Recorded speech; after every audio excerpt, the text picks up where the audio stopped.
姑父外出打工，把表妹寄养在我们家12年。表妹出嫁前夕，姑父让表妹改口喊我爸妈为爸妈，彩礼他们收，陪嫁汽车我们家出，还打算让我嫁给他们初2就辍学的儿子。更寒心的是，表妹毫不犹豫地表示同意。这算盘珠子打到我脸上来了，敢觊觎我的财产，让我来教你们什么叫做手足可断，财产不可侵占。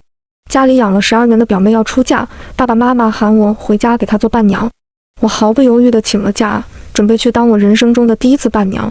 爷爷去世的早，奶奶一个人拉扯爸爸和姑姑长大，所以爸爸和姑姑的感情很好。当年爸爸读大学第1年的学费是姑姑外出打工寄回来的，爸爸也一直很承姑姑的情，对姑姑一家可以说是有求必应。我8岁那年，表妹7岁，表妹的奶奶去世了，我的奶奶借口身体不好，所以姑父就把表妹送到了镇上的我们家，他们俩出去打工去了。这12年来，爸爸妈妈一直把表妹当亲生女儿看待，我有的表妹一定有，表妹有的我不一定有，有时候我都嫉妒。12年来的相处，我一直把表妹当亲生妹妹看待。表妹高考没考好，一毕业就打工去了，这就准备结婚了。虽然我有些伤感，但还是祝福。一路上我都在想，妹妹的婚纱是什么样子的，我的伴娘服又是什么样的。妹妹的老公以后对妹妹不好的话，我一定找人把他揍一顿。为了给爸爸妈妈一个惊喜，也怕爸妈在忙妹妹的婚礼，我就没给他们打电话让他们来接我。走到小区，看到姑父带着表妹和表弟远远地走过来，想来他们是去我家商量结婚的事情了。我躲在花坛后准备吓他们一下。爸妈，如果那2个老东西不打算给林月拿嫁妆怎么办？你就是当年靠你妈才有的现在，他们家的东西都应该是我们的，你放心，他们要是真不愿意拿，你找机会上小小。反正古代表亲可以通婚，怀孕了哑巴吃黄连，他们家的东西到最后都是我们的。段小小考上北大，有什么可炫耀的？爸妈，你们放心，趁段小小不在家的日子，我好好照顾舅舅舅妈，到时候他们家的财产还不都是我们的？说什么拿我当亲生女儿看待，给我穿的都是段小不要的衣服，拿100万的嫁妆，陪送的车都不愿意，俩老不死的。等我把他们俩的东西都哄骗过来，就把他们都赶出去，把你们俩接过来好好照顾。月儿，还是你懂事，妈妈没白疼你。听着他们越来越远的声音，我脸上的笑意逐渐冻结，从心底而起的是一阵胆寒。林月7岁那年到我们家来的时候，身上一件白色的连衣裙都成了黄色的，上面还沾着鼻涕。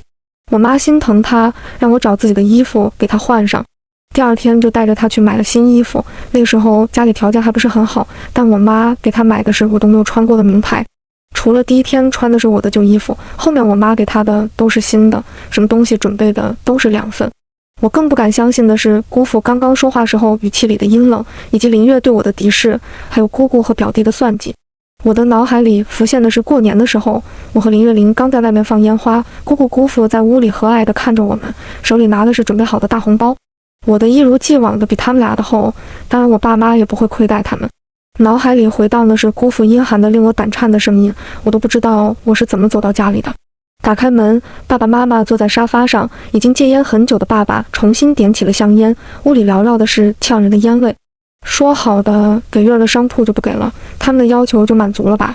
毕竟养了林月一场，也不想以后她在婆家因为嫁妆的事情被人看不起受气。咱也欠你妹妹一个人情，这次还了，以后就老死不相往来了吧？这次爸妈喊我回来，不仅仅是为了给林月当伴娘，还是因为爸妈打算给林月陪嫁一套价值200万的商铺。那个商铺在我名下，爸妈喊我回来过户。林月在我家生活了12年，第1年高考没考好，我爸妈托人找关系让他进了最好的学校复读，他还是没考上，就出去打工去了。打工第1年，姑父就把他接回家了，而他这2年挣的钱没有给我爸妈买过1分钱的东西，反倒是给他妈买了一个金手镯，给他爸爸买了好烟好酒，给弟弟买了最新款的电脑手机。知道这些是姑在我爸妈面前炫耀的。我妈笑着夸林月懂事，私下里也只是给我说林月好长时间没有回家看看了。我不生气给林月陪嫁多少，咱家不差这一点。生气的是他们怎么有脸提把小小嫁给林刚，更心寒的是林月对咱们的态度。这些年咱把她当亲女儿看，有些东西她有的咱小小都没有，可她呢又是怎么做的？爸妈，小小回来了，妈去给你做饭。听到我的声音，爸爸妈妈赶忙站起来，准备去厨房做饭。我拉住了他们，让他们在沙发上坐下。跟他们说完姑父准备让林刚强奸我，让我怀孕好乖乖就范的时候，爸爸瞬间气红了双眼。我知道，如果我隐瞒下姑父恶毒的打算，爸妈最后还是会给林月拿钱。但是这些钱都是我的，如果林月还是以前我的好妹妹的话，我不介意分给她一点。现在属于我的东西一丁点都不能被别沾到。我拉住了准备拿刀去拼命的爸爸，这些东西没有十足的把握，他们肯定不会认，而我终会让他们付出代价。小小，你回来了吗？回了，太好了，明天我找你去试伴娘服啊，你肯定会是最好看的伴娘。回复完林月的消息，我躺在床上，看着床头放着的和林月的合照，最终还是把它放进了抽屉里。小时候一直很希望有个弟弟妹妹，但是妈妈因为身体原因生不了，爸爸也不忍心她受累。林月到我们家的时候，我是我们家最开心的，终于满足了自己的心愿，有了自己的妹妹。姑父出门打工，只带走了林月的弟弟。过年回来的时候，林月会被接走一段时间，等到他们走的时候再被送回来。每次林月被送回来的时候，总会跟我吐槽，回到他们家里做饭洗碗洗衣服的都是他。每次刷完的时候想要用点热水，都会被姑姑一顿打，说她养出来了小姐身体，却是丫鬟命。我跟我爸妈说，爸妈总是会叹气，然后对林月更好。我也在心里暗暗发誓，会对林月好。所有的好吃的都是她先吃，买的衣服都是她先挑。早上跟妈妈出去跑完步，准备回家的时候，碰到了在楼下的林月。她期期爱爱的在跟小区里的大爷大妈说着什么，大爷大妈时不时的看着我们家的方向，指指点点。我妈看到林月，明显有些不悦，我按住了我妈，对她摇了摇头。有些事情在被捧到最高点的时候摔下来，才更好玩。舅妈，我来接小小，陪我去试婚纱。去吧。我妈应了一声，不动声色地抽出了被林月挽着的手，上楼去了。我上去洗个澡。哎呀，小小，你这样已经很好看了。我约的是婚纱的时间快到了，咱们走吧。我去的可是高档的婚纱店，里面有洗澡的地方，走吧。林月拉着我上了停在小区门口的宾利。小小，你还没坐过宾利吧？蔡真今天在公司开会，让我先去试婚纱，这可是她专门给我配的司机。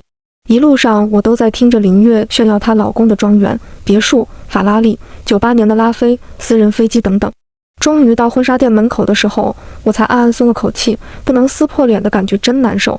我看着林月奢华的婚纱，再看看自己手里灰扑扑的30块拼夕夕的裙子，内心一阵无语。小小，你长得那么好看，在婚礼上穿得太好看，会抢了我的风头的。我点头称是，反正这个伴娘最后我也不会当。林月看了一眼手机，慌慌张张地说去厕所就走了。我坐了一会，她还没回来，我就去找她，准备跟她说我先走了。宝贝儿，穿着婚纱和我这样是不是更有感觉？老公，你快点，快一点。听着厕所里面不堪入耳的声音，我有些犯恶心。林月和她老公就这么等不及，过几天你就嫁给别人了，老公想找你可就难了。老公，菜真不行，以后我还是要靠你，等我把钱都拿到手，咱们就双宿双飞。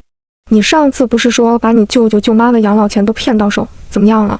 老东西想着自己的女儿，压根不打算给我。你也知道，我爸妈眼里只有我弟弟，他们打算让我弟弟上了我那个心比天高的表姐，到时候吃绝户。我可没那么傻，等到结了婚，我让他们连彩礼的影子都拿不到。这种东西便宜你那个弟弟，还不如便宜了我。我还没尝过北大才女的滋味，到时候我让她怀了孕，拿到她家的资产，再给你留个种，你拿到蔡家的，咱俩双宿双飞。我怕你到时候忘了我。怎么会呢？你才是我最亲爱的老婆啊！听着里面的声音，我气得浑身发抖，按掉手机的录音键，头也不回地走了。我听出来里面是林月前男友的声音，他叫王军，是个混混。林月9岁的时候哭着闹着要学钢琴，那个时候虽然家里不是很富裕，但我爸妈还是给他报了钢琴课，咬牙买了一架钢琴在家里。因为他自小有些软弱，我爸妈怕他去上课外钢琴课的时候受欺负，就也给我报了一个让我跟他一起。他上钢琴只是因为他班里面一个小女孩弹钢琴，班里的人都夸那个女孩优雅好看，他就也闹着要学。他不敢告诉爸妈他不想学钢琴了，一边在我爸妈面前装乖巧，一边求着我不要拆穿他逃钢琴课的事情。直到16岁的时候，我看到他跟一个混混搂腰接吻，我上前把他拉回家，并告诉了爸妈他逃课的事情。那天我和他第一次被打，跪在客厅一整夜。爸妈打我的理由是没看好妹妹。第二天，我爸妈给姑姑姑父打电话，他们表示正好把女儿嫁出去，拿一笔彩礼也挺好。我爸妈气得浑身发抖，挂掉电话，严令林月跟那个混混断掉，好好上学。林月满口答应，痛哭流涕地跪在我妈面前忏悔。后来我放学的路上被王军劫持到一个小巷，准备对我上下其手的时候，有人路过救了我一命。从那以后，我有了很严重心理阴影。现在看来，这一切都跟林月脱不了关系。盛来大酒店，许久未见的奶奶带着姑姑姑父以及林刚林月盛气凌人地坐在我们一家3口的对面。他们点了一桌子的海鲜、人参、鲍鱼什么的，一个大大的圆桌都快盛不下了。林刚低着头像猪一样猛吃，姑姑在一旁给他剥虾，姑父则一手拿着牙签，一手抠着脚。我们到的时候，他们都已经吃得差不多了，这时又打算拿我们一家当冤大头。我就你和你妹妹2个，自小对你们还算公平。你大学的学费是你妹妹给你拿的，要不是你妹妹，你也没有现在。既然当初你答应养着林月，那现在这份嫁妆你出也是应该的。你们俩只有小小一个，以后还不是要靠林刚养老？所以你顺便把林刚也收养了，或者把小小嫁给林刚，亲上加亲。妈，他们俩是表姐弟，怎么能在一起？古时候表亲结婚的多的是，也没见有什么问题。小小一个女孩子嫁出去以后就是别人家的人了，家里的财产怎么能便宜了外人？我看着林刚看我的色迷迷的眼神，一阵恶心。从一开始我妈没有生一个儿子，我奶奶就看我和我妈不顺眼，没想到现在都公然开始打起我们家家产的主意了。至于说我姑给我爸拿学费只拿了第1年的，还写了欠条。那1年的寒假，我姑姑就写信给我爸哭穷，把这钱要了回去。我爸过年没钱买票回家，打工赚的钱又寄给了我姑，过年当天差点饿死在宿舍。还是多亏了那时候的我妈去给我爸送饺子，才捡回了一条命。即便如此，我爸还是很感谢姑姑当年拿出那笔钱让他上学。我按住妈妈准备战斗的手，笑眯眯地开口：奶奶，妹妹在我们家养了13年，怎么可能让她就这么出嫁？您放心，婚礼当天肯定给她一份大礼。至于表弟，都是自家人，说什么2家话。舅舅、舅妈，我以后肯定拿你们当亲生父母看待。看着林月压不住的嘴角，以及姑姑姑父满意的笑容，我也压抑不住自己的心情。姑姑姑父，让我爸再陪你们喝一杯。我跟我妈先回家准备准备，就先走了。说完，我给我爸使了个眼色，拉着我妈就走了。小小还给他们准备什么？直接跟他们撕破脸不就行了？妈，有些东西只有等他们期望值达到最高的时候，才能让他们更好地体会到什么叫绝望。我拉着我妈在门口等了一会，看着我爸急匆匆地出来，3个人相视一笑，去另一家饭店吃好吃的去了。期间无数个电话轮流打到我们的手机上，想也知道催我们回去付钱的，谁也没理会。3人痛痛快快地吃了这几天最开心的一顿饭。那一桌菜加上酒，好几万，我们一家1口没吃1口没喝，还想让我们付钱。看来是以前太惯着他们了，让他们当作理所当然了。林月的婚礼在本市最好的酒店举办，我一直很好奇，蔡家这样的家庭究竟是因为什么看上林月，但这一切都跟我无关了。小小，那天吃饭你们怎么都直接就走了？你不知道，我们和奶奶等了你们好久，家里有事，我看是没人付钱，才一直等着呢吧。小小，你快去把礼服换上，一会婚礼就要开始了。看着手里的礼服，觉得自己为了做戏真是牺牲大了。换完出来，林月满意的点了点头。小小，时间快来不及了，化妆师来不及给你化妆了，你就这样吧。没事，我自己带了，自己化。看着我手里的化妆品，我能感觉到林月眼里要喷出火来了。早就防着他这一招，怎么可能不早做准备？今天姐要美美的打个胜仗。司仪宣布完交换戒指，请伴娘上台致辞的时候，我打个招呼，台都没上，直接放出了那段厕所里的录音。不堪入目的声音在喇叭里一阵阵的响起，台上新郎铁青着脸，至于林月慌乱地喊着要关掉录音。我看着新郎猛地一巴掌把林月扇倒在地，林月的高定婚纱沾满了酒和蛋糕。贱人，老子养了你这些年，你还想独吞彩礼？我看着姑父冲上台，朝林月的肚子上踢了一脚。林刚在旁边揪着林月的头发，给她脸上扇了2巴掌。姑姑则在台下一脸漠然地看着林月。我有时候觉得林月可怜，生在这样的一个家庭，可是她在我们家生活了13年，没有受到一点亏待，又觉得她可恨。新娘流血了，台上一片混乱，司仪看着新娘双腿流出的血，大喊出声。3天前，林月偷偷去私人诊所堕了胎，孩子自然是那个王军的，是姑姑陪着去的，姑父不可能不知道，但是他那一脚还是踹在了林月的肚子上。林月被抬上救护车的时候，看着我的眼里都是恨意。那天只有我陪她去试了婚纱，自然知道这些都是我做的。我请的假就快要到了，爸妈已经把房子放在网上准备出售。出了这些事，爸妈打算到北京买套房，陪我把研究生读完。这2天过得还算风平浪静，所以我们加紧处理这些不动产，以后并不打算再回来了。在家里开心地吃着妈妈准备的大西瓜，看着电视，我觉得假期里的日子真是太快乐了。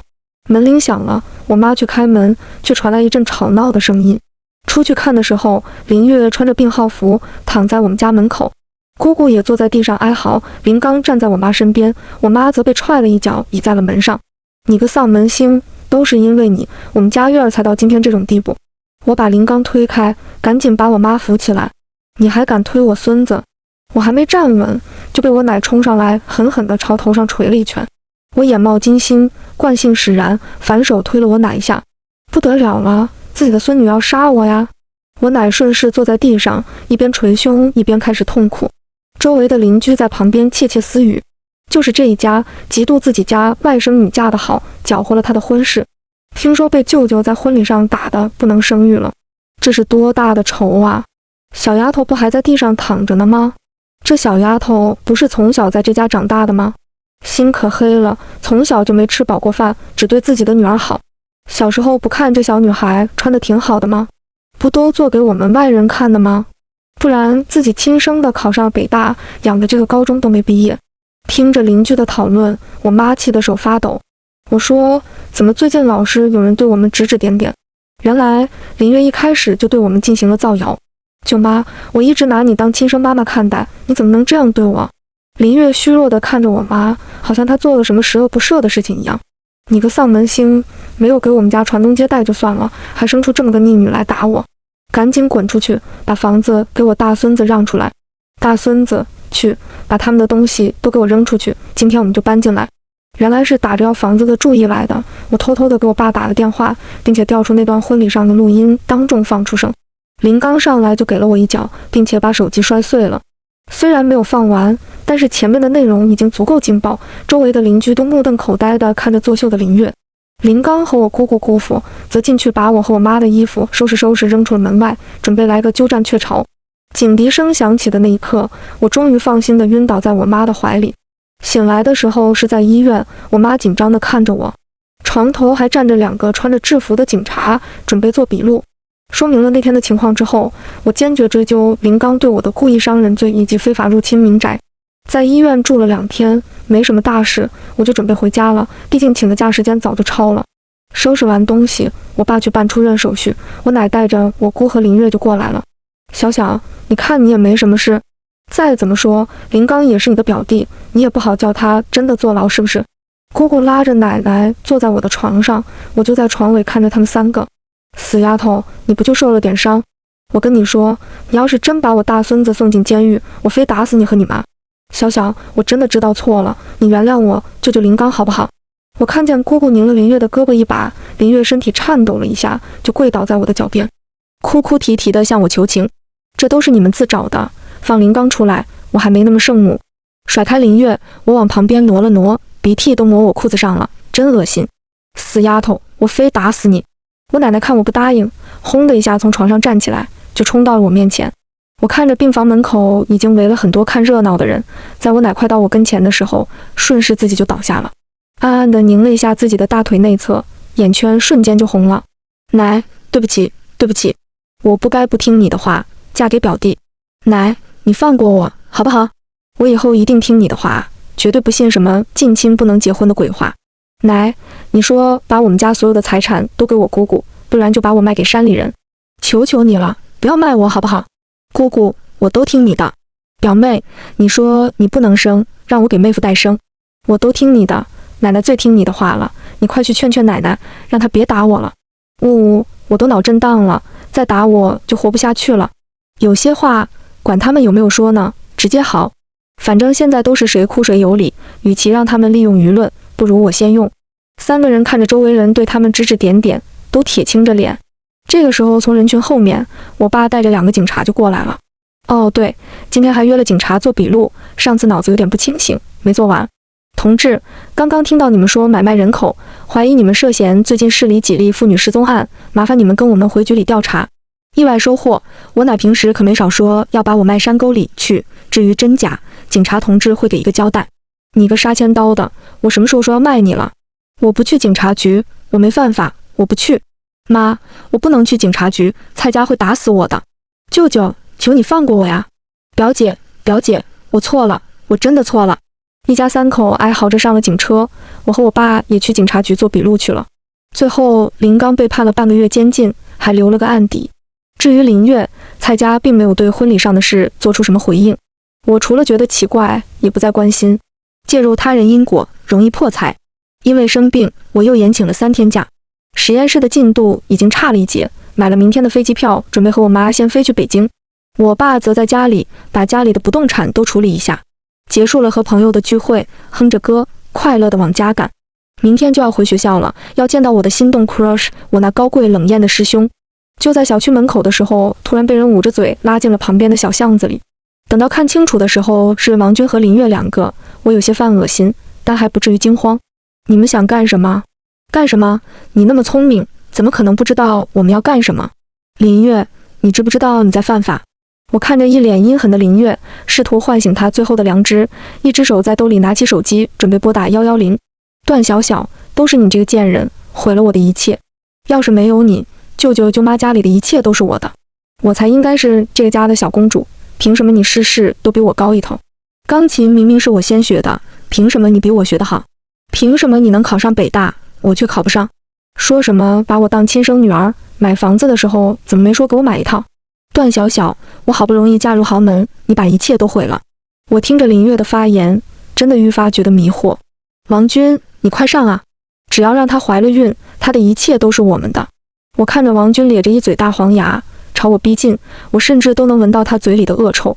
林月掏出了手机，打开录像模式，因为激动手还有些颤抖。快了，快了，明天就能让段小小身败名裂。到时候舅舅舅妈还不是要指望我，家里的一切都是我的。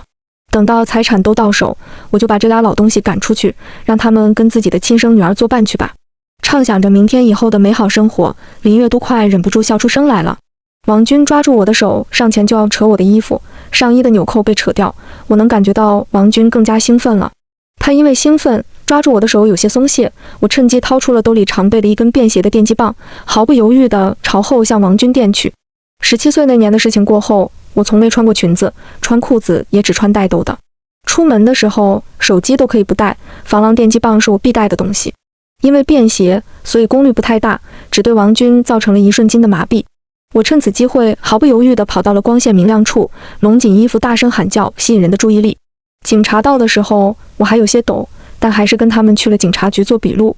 当女性处于弱势的时候，无论怎么做都会招致批判，这些批判成为了女性意识崛起的枷锁。我在大街上高喊着强奸的时候，很多人上前安慰，但零星的也有一些其他的声音在耳边响起。不知廉耻，我看啊，他就是故意的吧？出了这些事还出来大喊大叫，不嫌丢人。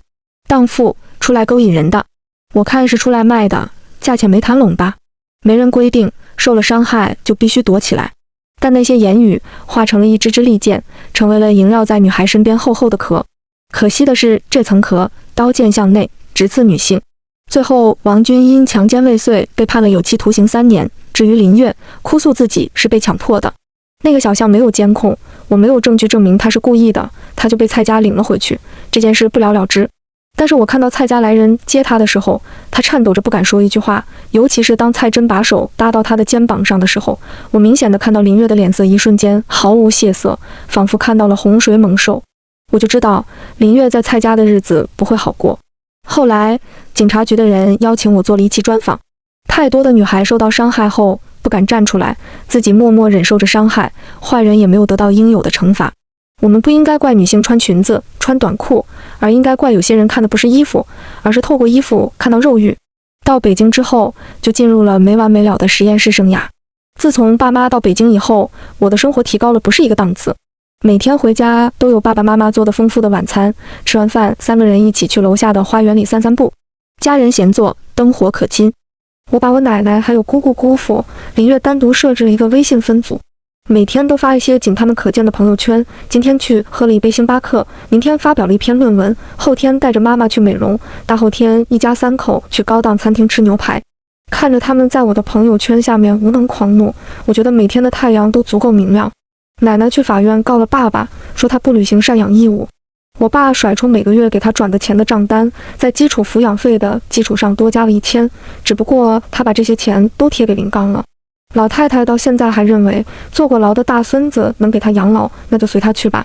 爸爸回家处理奶奶的事情的时候，带回来一个消息，说蔡真不举，每天变着法的折磨林月，又用高价药物吊着林月的命。依稀记得当初好像是林月在一个酒吧里主动勾引的蔡真，怪不得蔡家都到这个地步了，还没和林月解除婚约。听到这个消息，当晚多吃了一碗饭，吃撑了，下去遛弯的时候牵住了我的 crush， 高贵冷艳的实验室美人，最后还不是被我拿下。当晚多发了一个朋友圈，异常细致地描述了一下和谐的夫妻生活，当然都是从小说里抄的。毕竟在一起半年了，我还仅限于摸摸师兄的小手手，连腹肌都没看过。呜呜，看着下面越来越脏的评论，我很满足地睡着了。后来某一天被美人发现了这个朋友圈，非说以前没有做到我的幻想，现在来实践一下。要知道我当时可是找的最残暴的小说，瞬间觉得无命休矣。3天没有见过窗帘外的太阳，